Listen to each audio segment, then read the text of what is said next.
Chief of army staff and chief of defence forces field marshal Syed Asim Munir کو guard of honour پیش کیا گیا۔ Chief of army staff C D F field marshal کو G H Q میں guard of honour پیش کرنے کی تقریب منعقد ہوئی، جس میں تینوں مسلح افواج کی جانب سے گارڈ آف آنر پیش کیا گیا۔ تقریب میں chief of the naval staff اور چیف آف ایئر اسٹاف سمیت تینوں مسلح افواج کے اعلیٰ افسران نے شرکت کی۔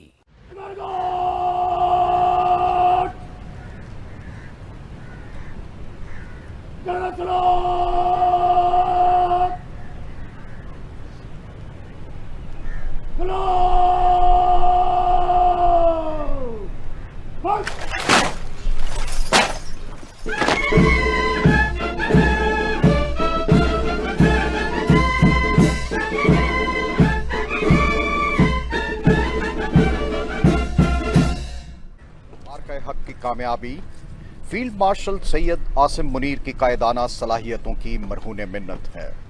ان کی اعلیٰ قیادت اور اسٹریٹجک فہم و فراست کی بدولت پاکستان کی بری افواج نے نہ صرف دشمن کے ان 26 فوجی ٹھکانوں کو نیست و نابود کیا جہاں سے پاکستان پر دشمن حملہ آور ہوا،